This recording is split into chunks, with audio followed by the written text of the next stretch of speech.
Napakainit ng panahon at tamang-tama nag-set ang mga kasama ko ng date at ako naman ang nagbigay ng lugar at natuloy nga kami mag-nature trip sa Barangay Villa Maria Aurora. Maniniwala ba kayo na wala pang 600 pesos sa nagastos ko sa napuntahan namin? Pare-pareho kami na first time sa mga napuntahan namin, kaya namangha kami sa mga nakita namin na mas hamak, na mas maganda kapag personal mong nakita ang mga nakikita mo lang sa internet. Kaya ikaw, pagtiyagaan mong tapusin ito para makita mo mismo ang mga pwede mong pagdaanan at para malaman mo na sobrang budget friendly itong lugar na ito. Simulan natin ang lahat. Nagkita-kita kami ng 3:30 AM sa Flying V, Gapan City. At syempre nagsimula kami sa isang panalangin. Sir, pray muna tayo. Ako na mag-pray. Panginoon, maraming salamat po sa oras na ito. Kayo na pong bahala sa aming rides ngayon. Safe kaming uuwi. Safe kaming pupunta doon at safe kaming uuwi. Maraming salamat Lord na may enjoy namin ito. I-bless niyo po kami sa bawat isa. Sa aming mga senses, sa aming paningin, pandinig. Thank you Lord na maging matalas ito. Salamat sa inyong guidance. Sa protection niyo sa amin sa lahat ng uri ng kapamakan. In Jesus' name we pray. Amen. Fast forward, dahil chill ride lang, almost 6 AM nakarating kami ng Bangaban Arc. Dahil naglugaw pa kami sa bandang Palayan City. At syempre, picture-picture muna at tapos larga na. Syempre, di mawawala sa eksena ang mga kurbadang daan sa Bungabon. Woohoo! Yes, dito na kami sa Bungabon Twisties. Yan. Ito yung ride with a twist. Di ba? Puro liko-liko. Wow, na-miss ko to. Nature, bundok. Habang nagda-drive. Sa kalagitnaan na tayo ng nature. Aba, hanggang dito may mga poster. Welcome to Bungabon, Nueva Ecija.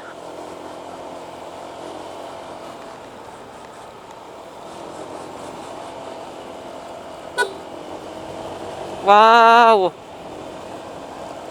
Ang ganda. Tagal ko na rin hindi nakapunta dito.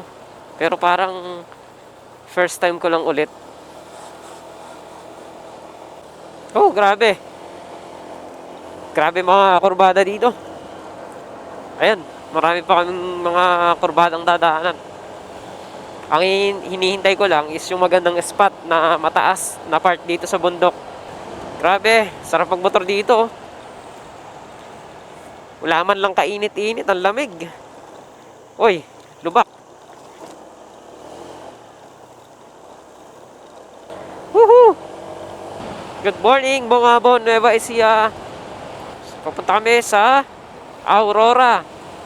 Kasi ito ang pinakamalapit na ruta. Kaysa sa Papantabangan pa is hamak na mas malayo.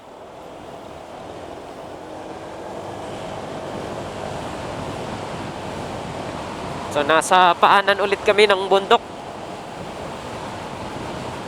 Then ito, I think paakyat ulit ito. Yuhu!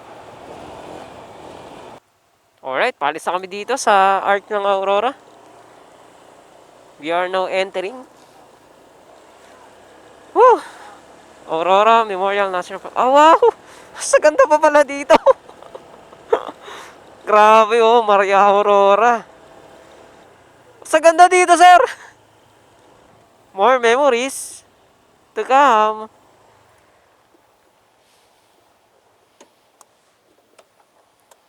So ganda dito, sir. Grabe view. Wow. Pagkatapos ng mga kurbada, kapag nakita mo ang tulay sa Barangay Villa, kumanan ka na at makikita mo agad ang registration area ng Villa Aurora Ecotourism Area. Huwag kang mag-alala dahil may signage naman ito at hindi ka maliligaw. Villa Aurora Ecotourism Area.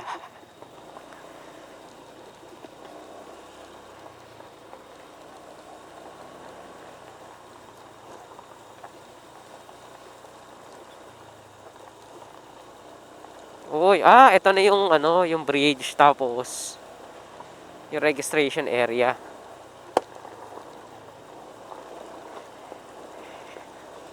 May mga turista din.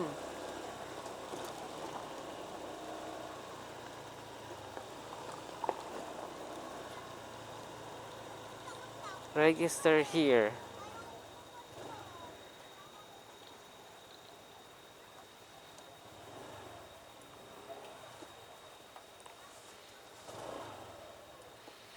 Ang entrance fee dito ay 30 pesos at 30 pesos naman ang bayad sa parking fee ng bawat isang motor namin. Huwag kayong mag-alala dahil safe ang parking at pwedeng iwanan ang helmet sa registration area. Dalawa ang mapupuntahan nyo dito. Una yung tinatawag nilang Big Stone at ang napakagandang Ubot Falls na merong cinematic view sa loob. Ihanda mo ang iyong katawan at magbaon ng tubig. Obligado talaga na merong tour guide kada 5 katao. Ang isang guide ay nagkakahalaga ng 100 pesos per hour. At ito yung utsura ng mga dadaanan ninyo.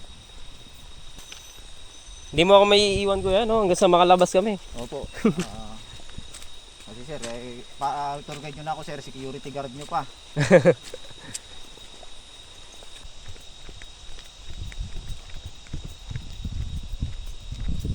Sabi ni Kuya, 2.1 kilometers ang lalakarin mula Tulay.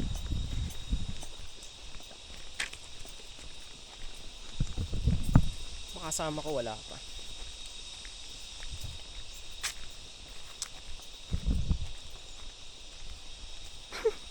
Nag-enjoy pa yung kasama ko. Hey! Tawag dito, Balondo Walk. Sir Briley, asan ka na? Balandok. Balondo. Wala Sama ka sa namin naglalakad eh. Wala ka, hanggang kalabasa ka lang. Pangit dun. Kalabasa. Ito, anong gulay, sir? Ito, sitaw. Ayan, Pampahaba ng buhay. Oo, nasa sitaw kami kasi mahaba yung lakaran eh. Ito ang sitaw Maria Aurora. Dito ba ito patani? Sir Briley nasa kalabasa.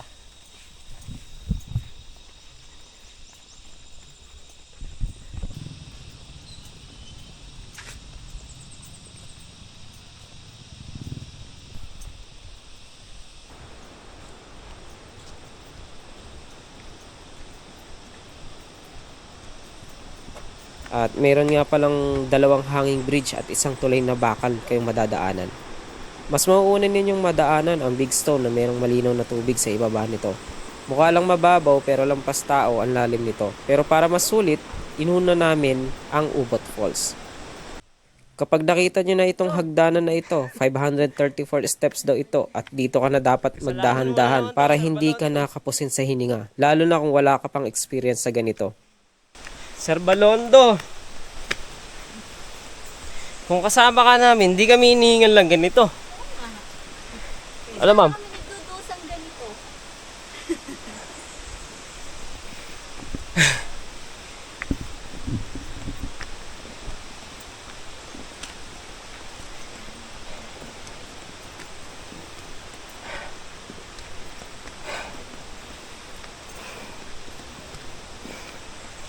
Pagkatapos ng mahabang lakaran, ito na ang Ubot Falls.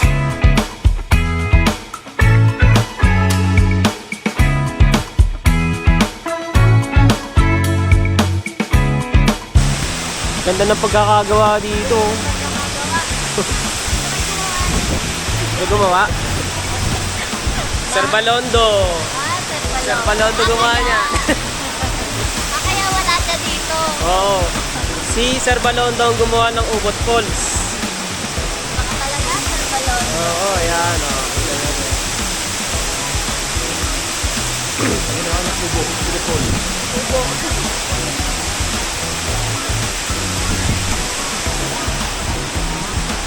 Ito pala sir, ganito. Yung bato, kulay green.